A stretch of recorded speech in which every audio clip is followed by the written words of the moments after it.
আউযুবিল্লাহি মিনাশ শাইতানির রাজিম। বিসমিল্লাহির রাহমানির রাহিম। সূরা আল জিন। আয়াত ১।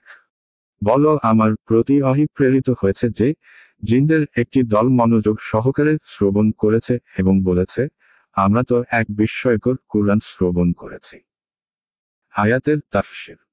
বলো, আমার প্রতি ওহী প্রেরিত হয়েছে যে, জিনদের একটি দল এক মনোযোগ সহকারে শ্রবণ করে বলেছে, আমরা তো এক বিস্ময়কর কুরআন শ্রবণ করেছি। ২ এই ঘটনা সূরা আহকাফের ৪৬-২৯ নং আয়াতের টিকায় উল্লেখ করা হয়েছে। ঘটনা হলো নবী সাল্লাল্লাহু আলাইহি ওয়াসাল্লাম ওয়াদিয়ে নাখলাহ নামক স্থানে সাহাবায়ে কেরাম রাদিয়াল্লাহু আনহু দেরকে নিয়ে ফজরের নামাজ পড়াচ্ছিলেন। এই সময় কয়েকজন জিন সেদিকে দিয়ে যাচ্ছিল। তারা নবী সাল্লাল্লাহু আলাইহি ওয়াসাল্লাম এর কুরআন পাঠ শুনে প্রভাবিত হয়। এখানে বলা হচ্ছে যে, সেই সময়ে জিনদের কুরআন শোনার ব্যাপারটা নবী সাল্লাল্লাহু আলাইহি ওয়াসাল্লাম জানতেন না, বরং ওহীর মাধ্যমে তাকে খবর জানানো হয়। ২ আজাবান হলো মাস্টার, ক্রিয়ামূল বা ক্রিয়াবিশেষ্য, মুবালাগা, অতিরিক্ত বোঝানোর অর্থে ব্যবহার হয়েছে। অথবা সম্বন্ধপদের যাকে সম্বন্ধ করা হয় সে শব্দ উৎস আছে। অর্থাৎ কিংবা মাস্টার, ক্রিয়াবিশেষ্য ব্যবহার হয়েছে ইসম ফাইল, কর্তৃকারক এর অর্থে।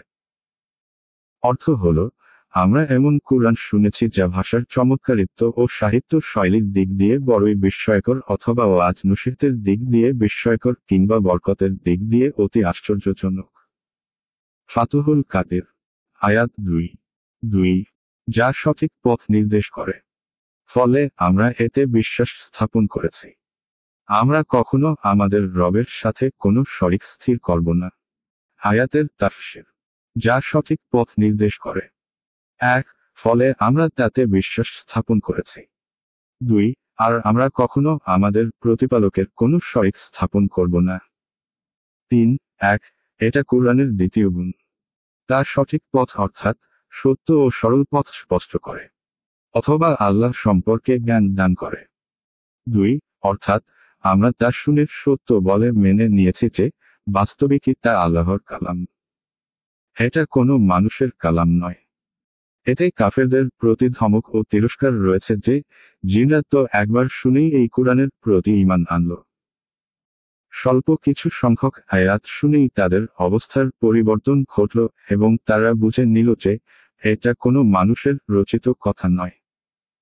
কিন্তু মানুষের, বিশেষ করে তাদের সর্দারদের এই কুরআন দ্বারা কোনো লাভ হয়নি। অথচ তারা নবী সাল্লাল্লাহু আলাইহি ওয়াসাল্লাম এর মুখে একাধিকবার কুরআন শুনেছে। এছাড়া তিনি নিজেও তাদেরই একজন ছিলেন এবং তাদেরই ভাষাতে তিনি তাদেরকে কুরআন পাঠ করে শোনাতেন।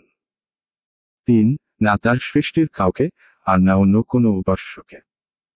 কারণ তিনি তার প্রতিপালকত্বে একক।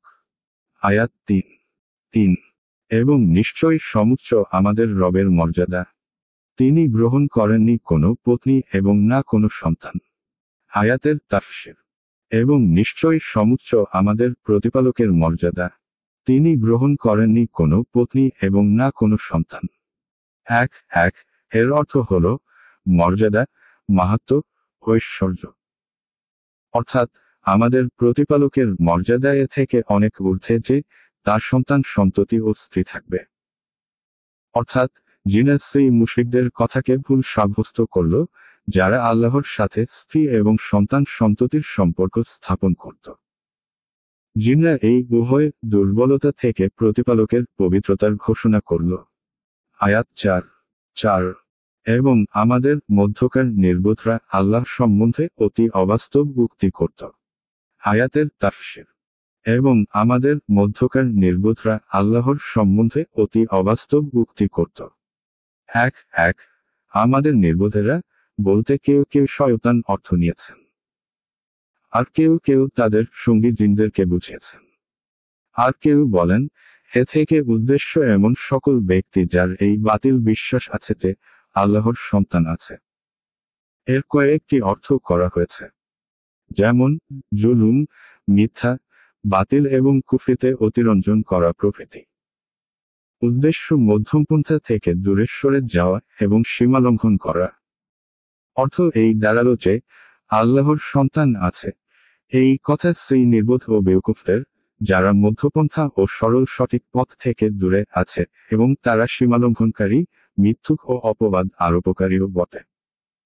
আয়াত 5 অথচ আমরা মনে করতাম মানুষ এবং জিন আল্লাহ সম্বন্ধে কখনো মিথ্যা আরোপ করবে না। আয়াতের তাফসীর। অথচ আমরা মনে করতাম যে মানুষ এবং জিন আল্লাহ সম্বন্ধে কখনো মিথ্যা আরোপ করবে না। এই জন্যই আমরা তাদের কথা সত্য বলে বিশ্বাস করে এসেছি এবং আল্লাহর ব্যাপারে এই আকীদা পোষণ করেছি। অতঃপর যখন আমরা কুরআন শুনলাম, তখন আমাদের কাছে এই আকীদা ও বিশ্বাসের ভ্রান্ত হওয়ার কথা পরিষ্কার হয়ে গেল।